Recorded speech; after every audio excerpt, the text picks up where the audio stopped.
कभी तौर पे पुरुमीद हूँ कि इंशाल्लाह ताला शाम के जो रिज़ल्ट होगा हमारे हक़ में होगा और इंशाल्लाह ताला उसके बनने के बाद बाहर की नौजवानों की और हमारे जो सीनियर वकला हैं उनकी खिदमत के लिए जो हो सकेगा हम करेंगे। और बाकी जो हम यहाँ आज दिन भी माशाल्लाह बड़ा सनी है और वकला सारे इस माहौल को, एटमॉस्फेयर को एंजॉय कर रहे हैं और आपस में मिल भी रहे हैं, वोट की सदा भी कर रहे हैं और मजाक गपशप, ये एक माहौल है जो मैं समझता हूँ एक हमारी इस कचहरी का हुस्न है।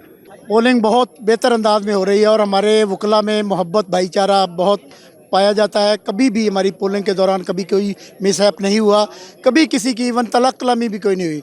पुरअमन है, बहुत दोस्ताना माहौल में पोलिंग हो रही है। इंशाअल्लाह अज़ीज़ अल्लाह के फजल व करम से पुरुमीद हूँ कि इंशाअल्लाह आज 14 जनवरी जीत की शाम होगी हमारी, इंशाअल्लाह अज़ीज़ हमारे ग्रुप की जीत होगी इंशाअल्लाह। इस वक्त चल रहा है सिलसिला सारा वोटिंग का। अंदर जो इलेक्शन बोर्ड है उसने भी बड़ा अच्छा इंतजाम किया हुआ है और काफ़ी तौर पर जो है ना इस वक्त कंट्रोल इलेक्शन है। अब तक का इलेक्शन माशाल्लाह से अल्हम्दुलिल्लाह बड़ा ज़बरदस्त हो रहा है और अल्लाह ताला से हमें पूरी उम्मीद है कि इंशाल्लाह आज का दिन हमारी जीत होगी।